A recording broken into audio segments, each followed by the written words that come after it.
Good evening. My name is Rose Blaze and this is the live book show. Welcome everybody. On my left here, I have my guest panelist, Omawale. Good evening.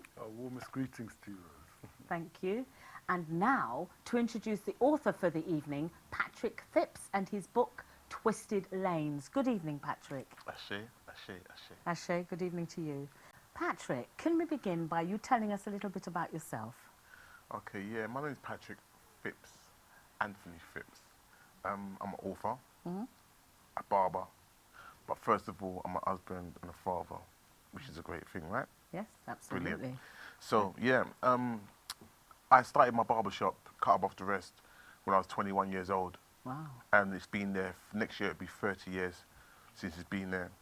We've grown from bounds to bounds. We've done so much things in that shop, from fashion, book. It was one that, at one time, was the biggest bookshop in East London.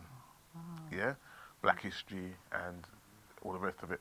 But yeah, that's me. I'm an author, fashion designer, jewelry maker. Yeah, that's me. Wow, so you're one of those prominent characters in the community who's leading the way.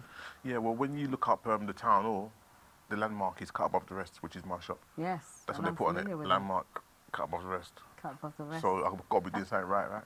Yes, absolutely, absolutely. Okay, Patrick, so let's start talking about your book. Can you give us a synopsis, like an overview of what the book is about? So Twisted Lanes is 4 stories in Twisted Lanes. The first story is all about Mumsy. The second story is Daddy's little girl. The third story is Once Upon a Night. And the last story is What Made Her Like That. And it's about 3 generations of people that actually collide together. They don't know each other, but they collide together. And everything just goes bang, basically, in a nutshell. So the first story starts off in 2013 or 14. The second story goes back to 1970, which is the year that I was born. Right. The third story comes back to 2007 to 2014, and the last story goes back to 1965, Right. kind of thing. Okay, thank you for that. And again, not wanting to give away too much in this story, because there are so many twisted lanes in this story, Yeah. for real, why you Yeah. had the book named Twisted Lanes. Why did you name it Twisted Lanes? Because it's a twist. And there are so many. There's a lot of twists and turns, Okay. and there's so much twists and turns. I like to throw people off. My mind is so diverse. I want to bring you to somewhere you think you're going, but then you don't see the cliff.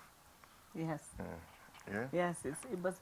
I must say, it's a very, very interesting read, and I would actually like to read to you, to my readers, what I'd actually written once I'd finished reading the book, because it was so captivating. Okay, Yeah. so I'm just going to read straight out. Captivating, profound experience, relatable, harsh for a novice reader, however relevant to truly understand the brutality of this perspective of the human condition. The intensity led by the catalogue of events shows a stark and unfiltered reality portrayed and motivated by the cynicism of manipulative, wicked and unjust behaviours and intentions of the heart. Let's go back to the beginning. Let us, with good conscience, create a world of love, kindness and justice for our future generations to flourish and grow towards the enlightenment of our people. That was my overview of the book. Wow. Not necessarily a review, but just my thoughts after I had read the book. So if we can just talk a little bit about the first character and the intent in relation to the first character. Yeah. If you could talk to us a little bit about So- Carlton. Yeah, Carlton. Yeah, he's a nice young man. Yes. A very nice young man. Yes. He works hard in the barber shop. Carlton's a nice young man. He works hard in the barber shop to try and keep himself out of trouble, Yes. to try and earn his money wisely.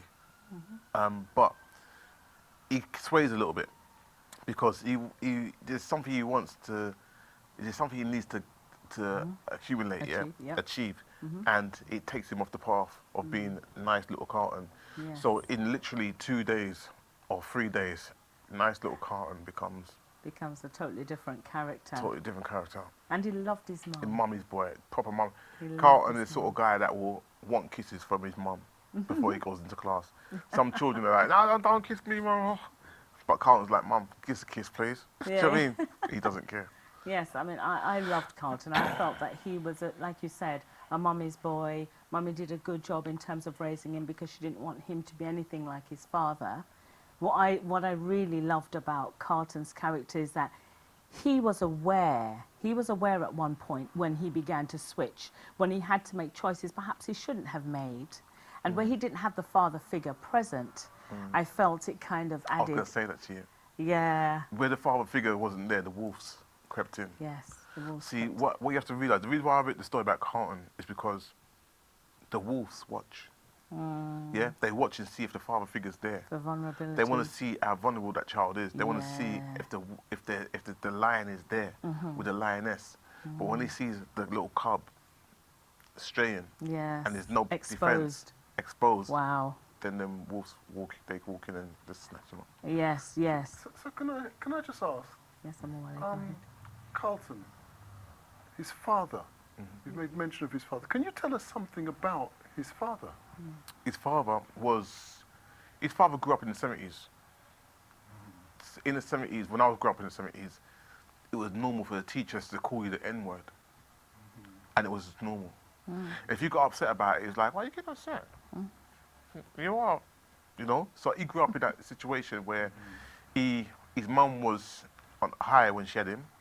So when she gave birth to him, the doctors gave her the baby was old, and she just hit the baby, and he fell on the floor, and he had to amputate his arm. Yes. Yeah? So he had one arm. He was a black man, or black child, with a big afro. So what do you get? Dark as you want, big afro, one arm, and black in the 70s. Yeah.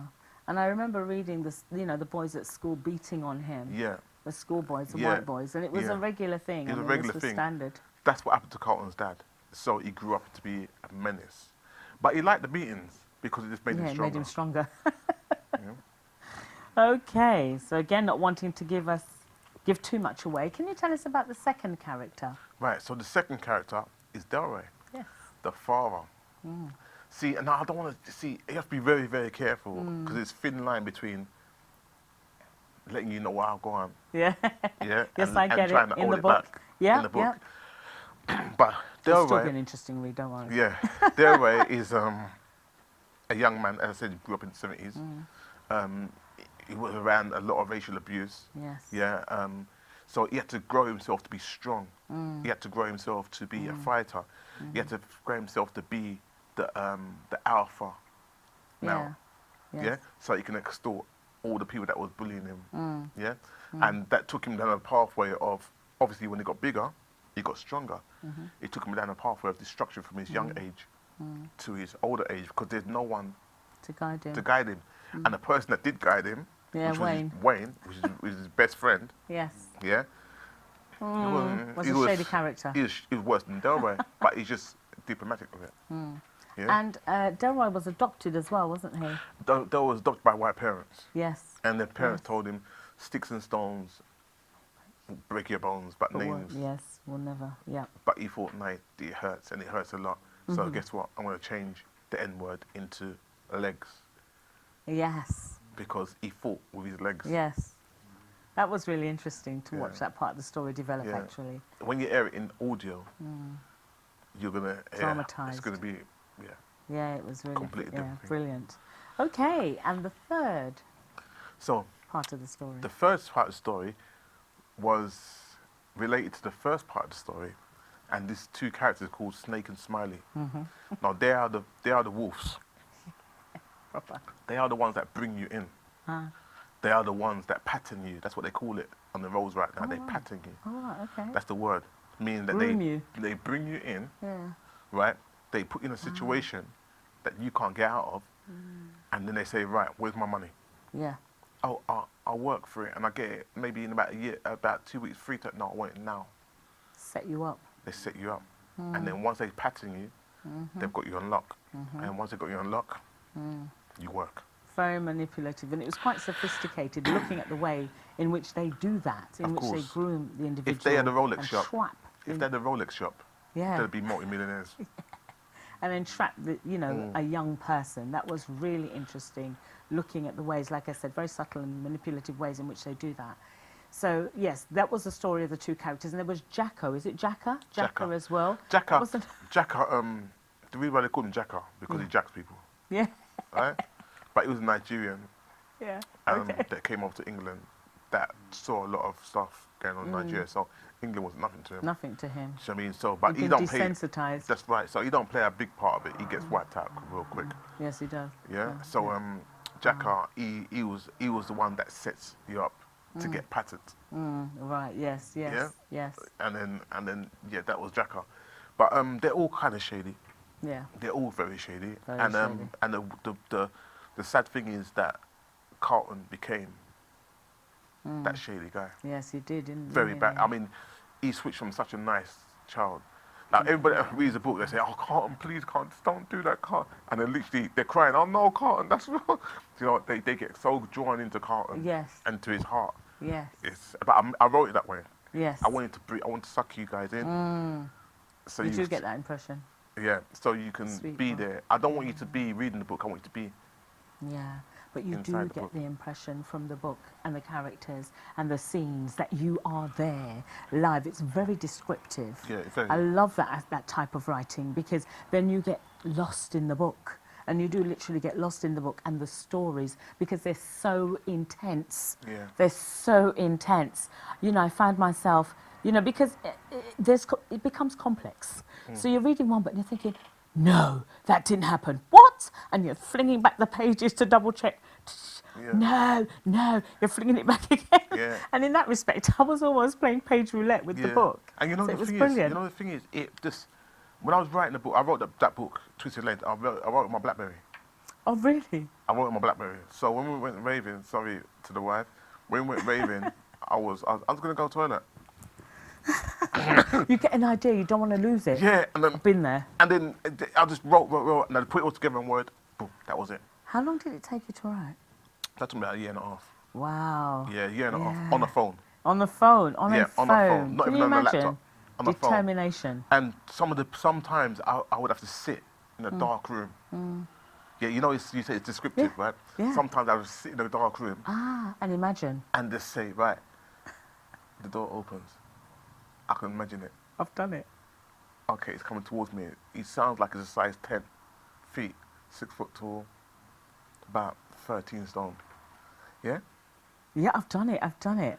He rushes towards me and his breath smells like alcohol. Wow. You know what I mean? And then sometimes I had to get a glass of red wine, knock it back, wait for it to kick in, To get the sensations. and then get the Wow. sensations. I'm telling you something. That particular character was horrible. Who's that? The character who was drinking a lot, Oh, and then which led to Samuel. probably Samuel, who led to the young person he was abusing to drink also. Yeah. So is that the latter? Because we haven't spoken about the latter parts of the book. Right, that's what made her like that. Yeah. Right, so Samuel is another name for the devil, Yes. right? Incarnate. So, right, that's why I called it Samuel, yeah? And the last story is what makes her like that, what made her like that. And it's about Rebecca, sweet little Rebecca. Beautiful little Rebecca with long braids, beautiful, Yes. smooth skin, all her Yes. teeth in her head, little squint in her eye, nice little smile. Yeah. And she turns into a fiend. And That story was so sad. at the end of my book, you read. Oh, sorry. At the end of the novel, Yes. right? I've got to put that in, right? You read. I put in it. If anybody's been affected by anything in this book, and I put phone numbers and emails where you can Need get it. help, because I need to jog people's minds. Because some women, they bury themselves. They bury all their stuff that happens to them, and they need to sometimes just to open it up a little bit. They think, wow, I went through that. Yeah. Let me phone this number. You know. The book was so profound. The scenes that you described are so profound. Initially, I was thinking, oh gosh, there's a lot of violence here. But as you read on, the story really starts to develop in leaps and bounds, and you begin to really understand the injustices. You begin to understand the characters, what they go through, why they make the choices they've made. You begin to understand where they're coming from and how it is that they have become the way they are, the characters that they I are. held back. Yeah, you held back. I held back. Okay. I held back. Like, the reason why I held back, yeah, is because I've got a wife, I've got 2 daughters, and they have to. If the, I say if, but I don't like if it don't exist. When the book explodes, Yeah. then people look at my daughter and say, "Oh, your dad read that book." Even Yeah. the scene that you, the sexual scene that you wrote. Heavy stuff. My daughter's friends had to read that. Do you see what I'm saying? My daughter read that. Right, okay. My mum in Jamaica, send me the book, me want to read it. Mum, don't read it, just look at it. See what I mean? So I had to beg my mum, just look at the covers. So I had to hold back Yeah. because there's a lot more to me than what it says in the can. A lot more to me than what it says in the can. So, okay, do I now ask you why you wrote the book? Yeah, Tell us why you wrote the book. The reason why I wrote the Twisted Lanes Yeah. is because the first book I wrote was my little book of empowerment. Okay. And I wrote that book, that's why it's red. You can see it's red. Yes. I wrote that book at the lowest point of my life. Okay. Everybody gets there. Yeah. And if you haven't got there, you haven't lived. Okay? Can't make the contrast to know what's good, can The you? lowest point of my life where I just wanted to just Okay. done everything. Yes. Okay. Yeah? So I took my pen, yeah? Which is my sword. Yeah? I let the ink flow, Wow. which is my spirit. Wow. Yeah? And I wrote it on a piece of paper, which is the world. I let everything flow out into the world. And then I relieve myself. Okay. So I was going to ask you at the end, but tell us now. Tell us now about the little inspirational book. 'Cause just little expound book, for me. yeah, my little book of empowerment is a book that I wrote for all the problems that I've had in my life, through business, through life, and how you can deal with it. Yeah, so how you can deal with it. So when you read the book of empowerment, if you're going through the same problems, you'll know how to deal with it through my eyes. Yeah, and that's why I had to write it, to make some sort of common sense out of people, because people can be very nasty and horrible, you know. And with the little book of empowerment as well, what I do, because I walk in the spiritual line as well. Okay. What I do, I say to people, okay, take the book, and I say to them, think in your mind's eye, yeah, the problem that you're having right now. Just think. Now just open the book to a page, boom, and they always get the page of what they're going through right now. Right. Wow. So to answer your question, what made me write? I wrote that first. Then I wrote Barber's Paradise, Okay. yeah, which is it's like a catalogue of haircuts, but near each haircut it's got things like, if you want to fly like an eagle, you can't fly with pigeons. Oh, right. Yeah, the best thing you can do for a Little woman. affirmations. Yeah, little affirmations. Okay. The best thing you could do for a child is to love their parent, their mother. Yes. Yeah, things like Wow. that. And then after that, I really want to Wisdom. make a film. So I made a short film called One the Chamber, Right, which is okay. in the teens book. Yes. And then I said, I want to make it into a film. I said, it costs too much money. Yeah. So guess what I did? I took pen, put it to paper. I You got wrote the Twisted Lanes. Yeah. Just to go back a little bit, and thank you for that. I'm looking at the little book of empowerment. You've written here is a powerful handbook. After many successful years in business, he has undeniably been loved by someone, hated by others, and betrayed by many.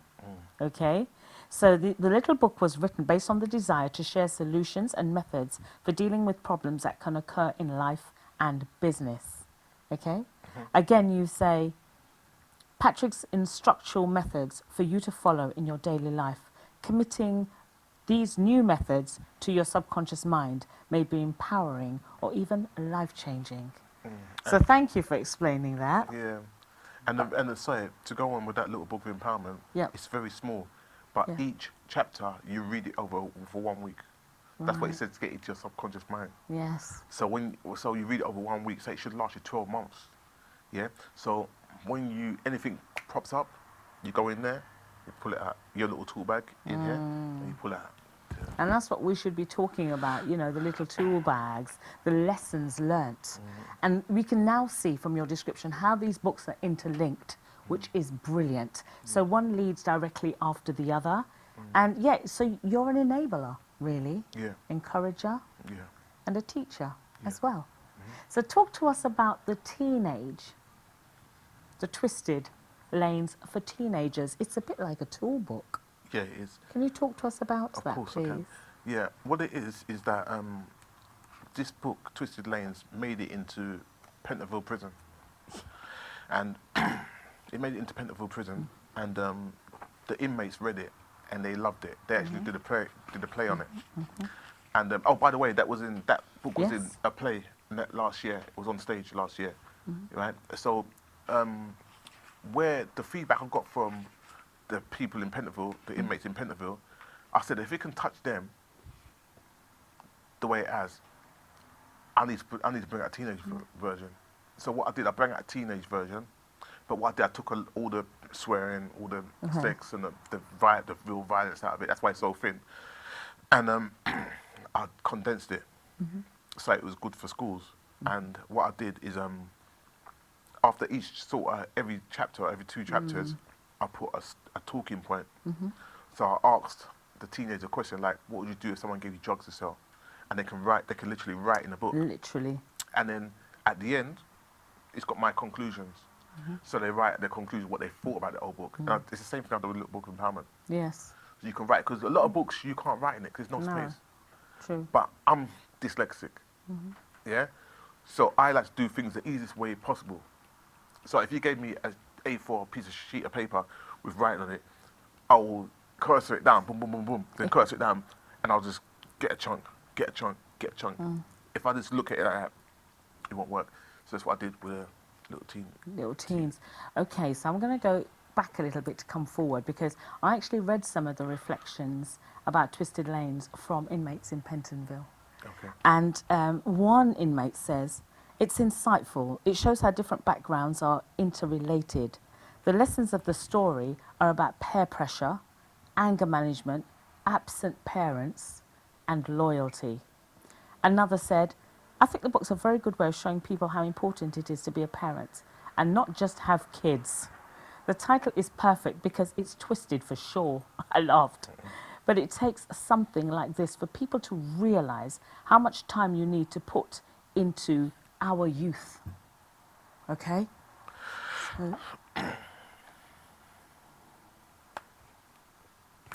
So let Go me ahead. ask. Yeah. Let me ask. That many things happen in Twisted Lanes which are not nice. Of course, yeah. Horrible things. And more horrible things. Illegal things Yeah. happened.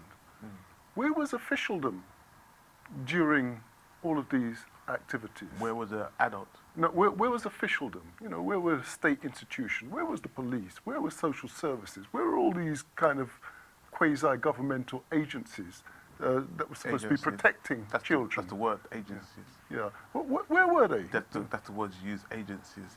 They are agencies. Yeah, they make money.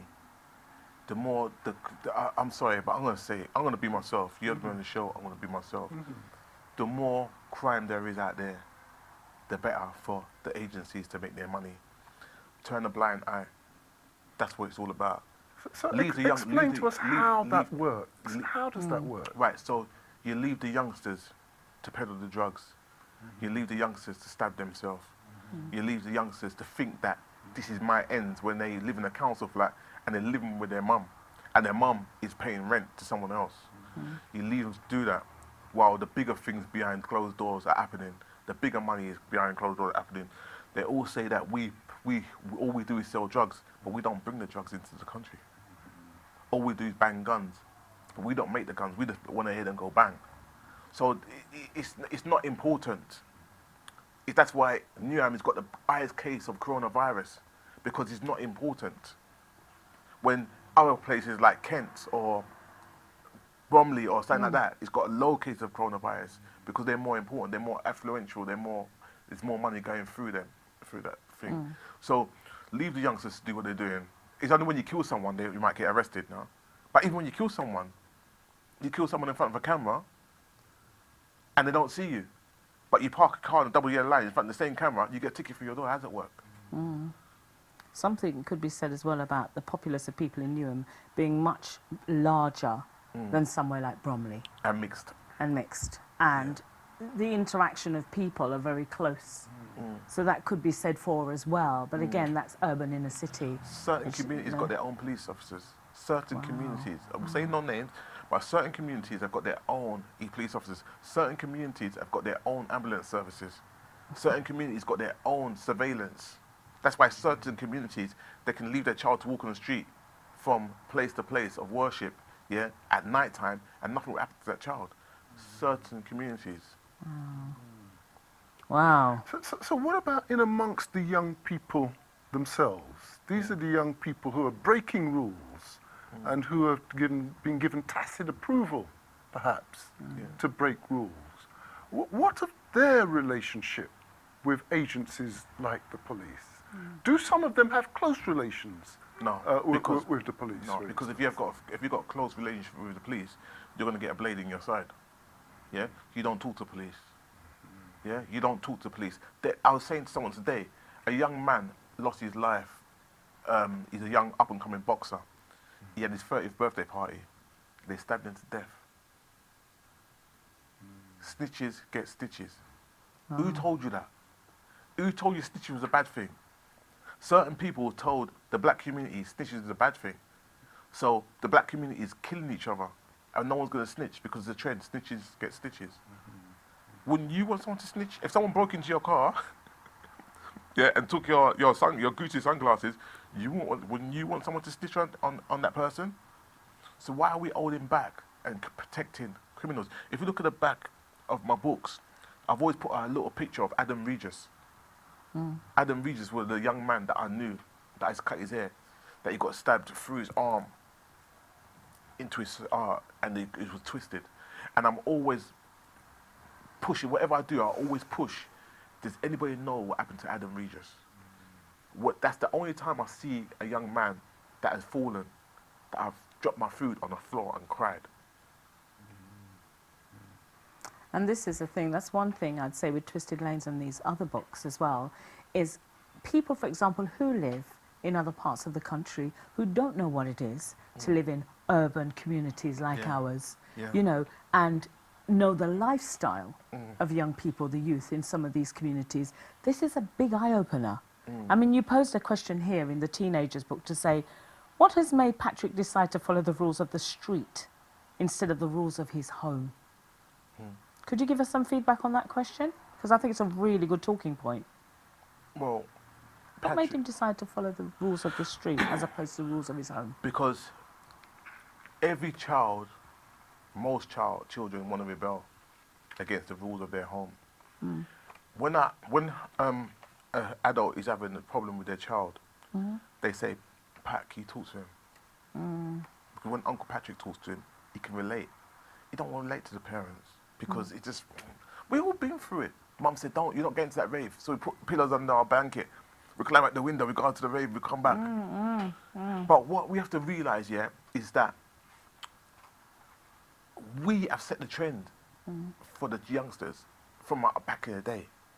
If you have a knife, the youngsters go, I'll be just like him, I want to have a knife. But their next step is to use a knife. If you have a gun, the youngsters say, I want to be just like him, I want a gun. But the next step is to hear it go bang. If they hear it go bang, the next step is to see something drop.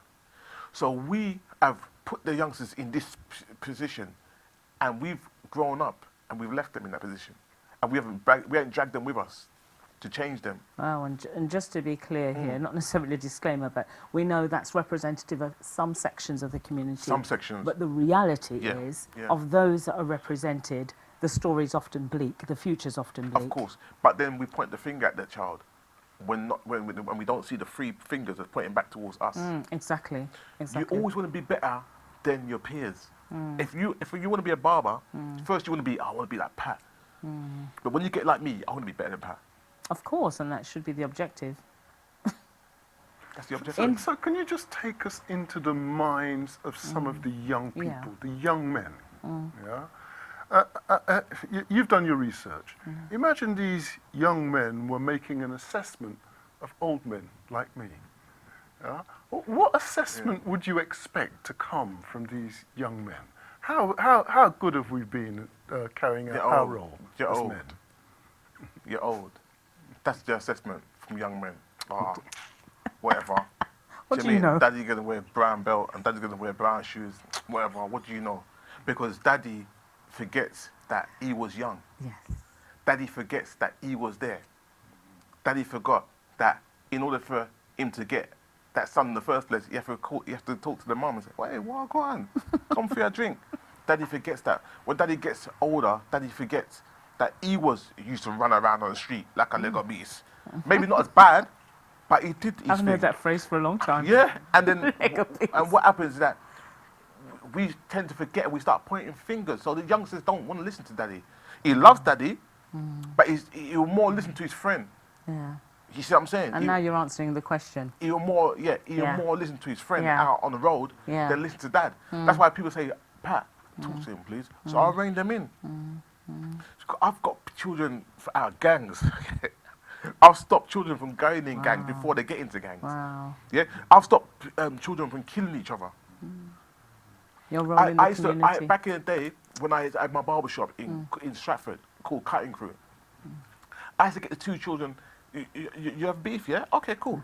In the park, I used to let them fight Wow. and they shake hands, walk away. No one died.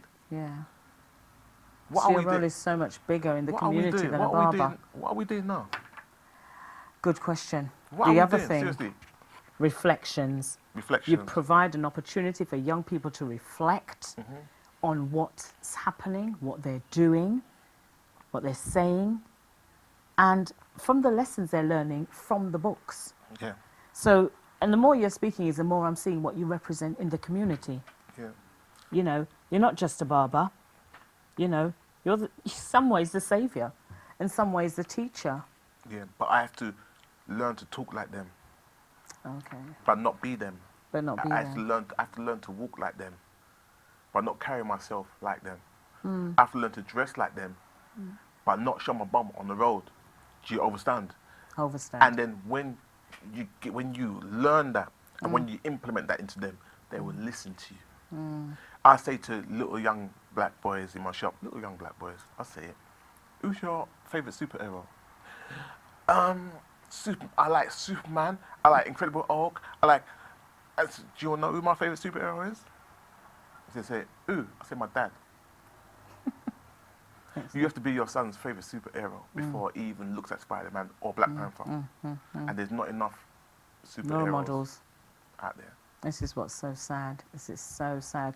But it's a fact, and it's good that you're speaking about it now, because then, you know, what again I'd encourage is for young men or young boys to look for role models like yourself in the communities, uncles, good family friends who, you know, and in reverse, for them to step in, as Amawale was saying, for them to step in actually and be that role model for the child. So it was, you know, a brilliant question to ask, really. So Just go ahead. one more part to that. Yeah. And what advice would you give to middle-aged and older women and men, in terms of being able to relate more appropriately to the young men?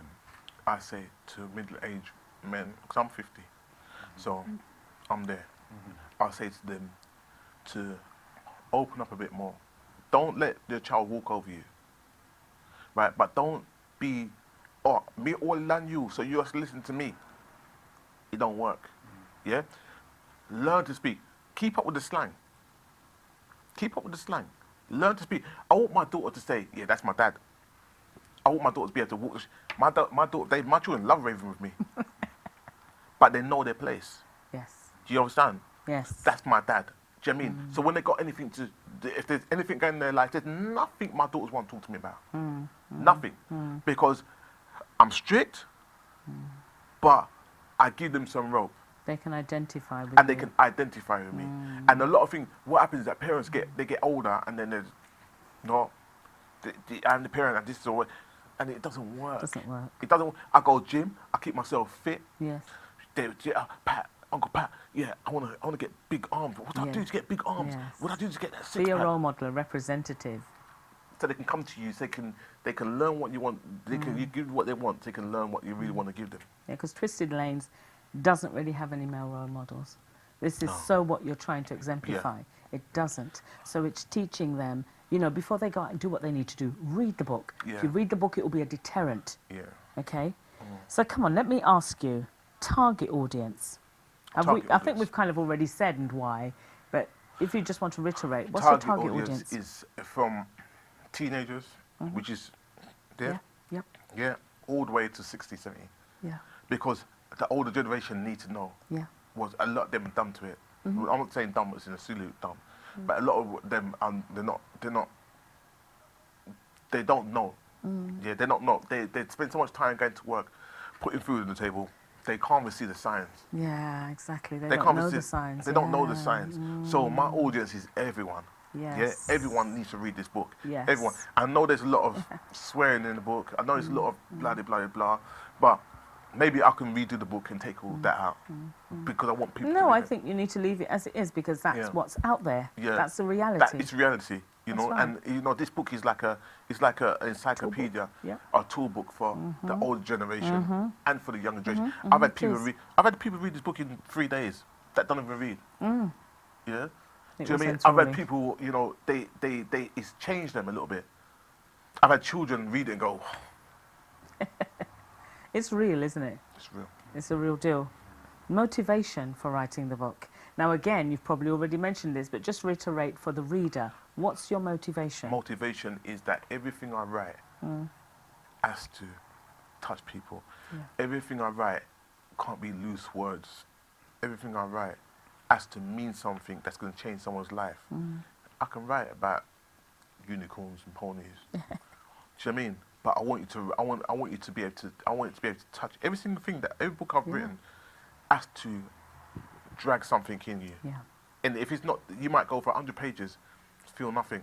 You read that one page, it drags you at your heartstrings. Meaningful, significant. Significant. Yes. And yes. it don't make sense. There's no time for idle writing. There's no time for idleness because the world is in such a state.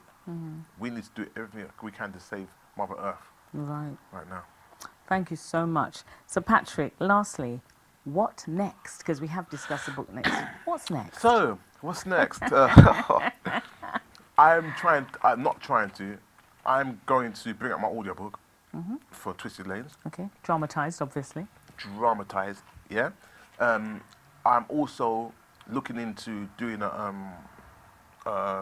what's it called? A TV program. I want to do a TV program with what's it called?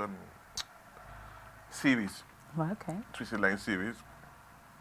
I'm thinking about doing the Twisted Lane series. So what I really want to do is get young actors and young people behind the camera to film it. Then I'm going to pitch it to Netflix or. That sounds fantastic. It's going to be brilliant. And the way I'm going to do it as well. It's next But level. you have Twisted Lanes. This is the dramatization. Yeah. This is the screenplay. Yeah. You already have it. You've demonstrated. You've proved you understand it. You know it. And this is really the screenplay. You just need to That's note right. it down Tweak so that, yeah. Yeah. I'm also really building my spirituality because I do a lot of blessings for people. Yes. I create jewellery and people wear it and it takes away certain negativity. Okay. If you want to get pregnant and you're having babies, crystals that makes you get pregnant in 2 months. I hear that. Yeah. My app is coming out soon. My barber app.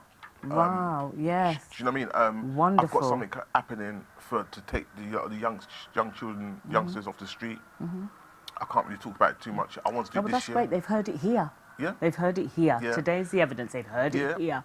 I was meant to do it this year, but COVID kind of gave everybody a left, right, uppercut hook. Please, wow. You know, so there's so much happening. And Twisted Lanes, all eyes on me. And it's encouraging our young coming out people this to year. stay safe during this COVID period. It's so important that our young kids, because the nature is that they do congregate on the street a lot, closely together. out there speaking to people they don't know. So it's important, again, just to remind and encourage our young people to keep themselves safe, to, you know, wear face coverings, wear gloves where necessary. So that's really, really important. Patrick, thank you so much for coming today. Thank you. And talk to us about your books, your inspirations. Thank I you. can't wait. I'm the first in line. Yeah. Pom-poms in the air and everything else. Thank you very much for coming today. Readers, I really would encourage you to buy this book. I really would encourage you. Because there's a lot of lessons to be learned in this book. There's a lot of information. It's telling your, you know, and again, to specific parts of the community, it's telling your story. It's an opportunity for those who don't know to understand more about that particular strain and lifestyle so that they themselves can then assist, defer, and just know what the deal is. It's really important because these people are representative of our community. So it's about understanding from a child's birth, from a child's beginnings, how it is that they can end up in a place that really is undesirable, highly undesirable. So it's for us to understand this and generationally look at how it is that we can always have the best outcomes for any young person in order so they can have the best life. Thank you for watching. We'll speak again next week for another enthralling author. Omawale, thank you. Thank Patrick, you. thank you. You're welcome. Thank you, Ashe. listeners.